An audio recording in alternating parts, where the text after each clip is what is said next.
Welcome back to setting up the Wi-Fi Pineapple pager. In this video, I'm going to give you a tour of the interface and a little bit of ins and outs before we dive into all of the specifics.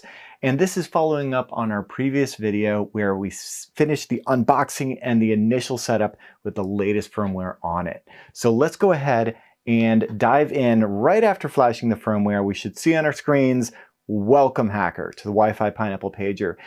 And it's going to guide us through setting up some of those. So let's do it together. Let's start by pressing down to continue and a couple of notes. Welcome to the cutting edge. Here's the thing. As you're watching this, already things have changed in the firmware. We've added features, we've fixed bugs, we've implemented your feedback and made this a better product. And this is exactly what this page is all about, talking about is going to hack5.org/pager. That is your link to the pager portal, somewhere that I highly encourage you to get involved in, because that's where you can provide feedback and find the community and find payloads and videos and documentation and everything else for the Wi-Fi Pineapple pager. It's truly about community, so I really hope to see you there. That said, the next notice is about the thermals. I spoke about this a bit in the last video, but I'll say it again. It's always good to give your pager some breathing room. These vents on the sides, it's important that they stay unobstructed. So let's go ahead and do that. Also a reminder that the screen would be hot to the touch because it's not a touch screen, so you don't need to be touching it anyway, but just a little FYI there. Next, it's about the charging. So we can obviously charge this, like we discussed in the last video, from any of your normal kind of chargers with USB-C, so your laptop or your smartphone chargers, but not every computer has the ability to charge the Wi-Fi Pineapple pager, and we'll get into that a little bit more later on. We also have a PIN code that we can set, and this is for locking your screen so that you then require a PIN code to get into the actual user interface on the device. I'm not going to do that right now. We're just going to press next. And now we're prompted to set a root password. Now the root password is used for both SSH access because it's a Linux box. You just SSH in and run all your commands. You got bash and all of that other fun stuff. And it's also, the password is used to get access to what's called the virtual pager, the ability to remotely control your Wi-Fi Pineapple pager as if you had physical access over USB or Wi-Fi through any modern web browser. So we'll get to that in a bit as well. And we can't continue until setting that password. So we'll press A, we'll get an edit dialog. We can see we don't have one set. We'll come over here to edit.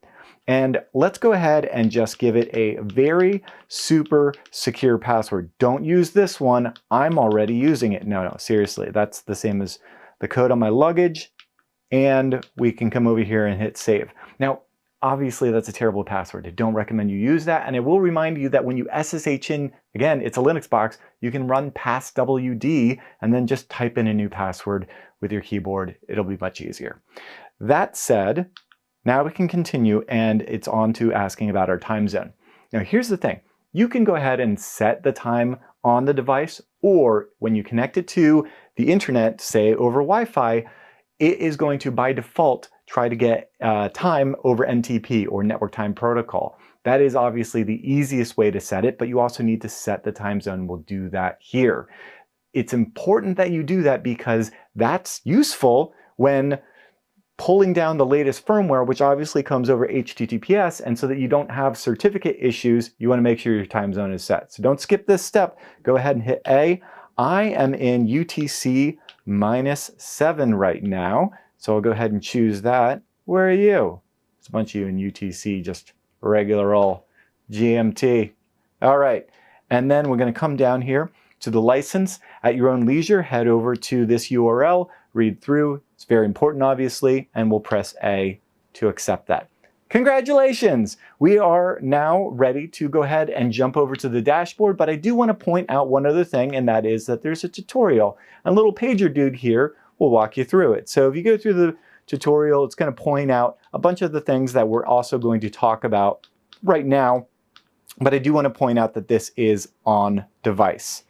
Okay, so while this is starting, this is going to now take us to the dashboard. I want to point out that this dashboard may look different in this video. If you're from the future, oh, yeah, you hear that? Boot up sound. it may look different because it is a growing and changing and evolving product based on your feedback, based on community payloads, community themes, ringtones, as you just heard, and things of that nature. So just mind you that these are kind of the basics and things are subject to change. Now, when we're first when we first get started, we are given our welcome screen here. And again, it points us to hack5.org/pager. Recommend you bookmark that pager portal. Okay, we'll go ahead and hit back to dismiss that. And let's just go ahead and discuss the dashboard. Couple of elements here. First off, across the top, you will notice that we have a status bar, and that's got your time, battery indication, sound, brightness, and vibrate. And the thing about these status bars is they can be contextual. There can be different status bars, as we'll get into with Recon and in some of the theme hacking as well. So I can actually tell that this device is currently being charged based on that icon. If I were to unplug it in just a moment, it's going to say, hey, okay, it's not charging anymore and I'm at 100% battery. Wonderful. So I can plug this back in, and this is indeed the same computer that I used in the previous video to set up this device. So this computer has no problem charging this whatsoever. That's wonderful. If we double tap the power button at the top, we're going to get the quick access menu. That's where you'll find a couple of options like sleeping the screen, which I can just press there, screen goes to sleep. Double tap again to bring that up. We can lock the screen with that pin code I mentioned. We can lock the buttons, which just means that pressing any of these buttons is going to do nothing until we double tap the power button. So that's kind of useful. We can also turn on stats for nerds, which will give you the CPU usage and the thermals and how long it took to generate the frame and if it's cached and things of that nature. Again, useful for theme hacking, another fun thing we can get into. And finally, shut down. So I mentioned in the previous video, it's hold the power button 5 seconds to turn it on and come to the quick access menu to shut it down properly. Of course, if for some reason you can't, you can always hold down the power button for 5 seconds and that will power off the device. It will just take longer to boot next time. And obviously, if you have any payloads running in the background with some data, you might lose some data. So it's not the proper way to do it. But anyway, that is the gist of the quick access menu. The rest of the things on the dashboard here, we can navigate with our D-pad, and they begin with alerts. So alerts are payloads that automatically trigger when events happen in our Wi-Fi airspace. So for instance, when an evil access point authentication is captured, when a deauth flood is detected. So say somebody is launching, an attack on a nearby access point or client, we can see that and get triggered and have a payload do stuff automatically based on those with variables from that specific occurrence. When new clients are connected to our rogue access point from PineAP, when we capture handshakes, which are the four-way handshake, the authentication mechanism for associating with an access point with WPA. So we can collect those potentially for some offline cracking. And those are some of the alerts out of the box, and payloads will take advantage of those and run automatically. Whereas if we come back to the dashboard, just our general payloads, these are what we call our user payloads. And these, you just launch them arbitrarily from this menu. And they're written in Bash with Ducky script, and there's so much you can do with them. I can't wait until we're writing our first payloads together.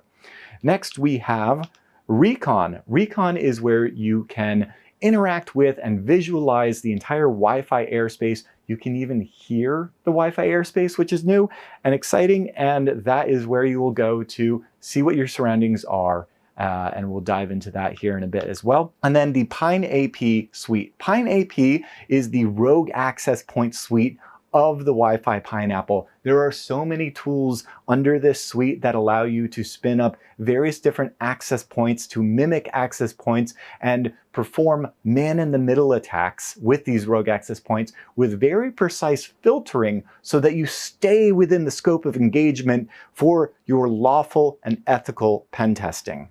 And then finally, we have the settings menu, and settings is in fact where I'm going to see you next in our next video on getting set up with the Wi-Fi Pineapple pager.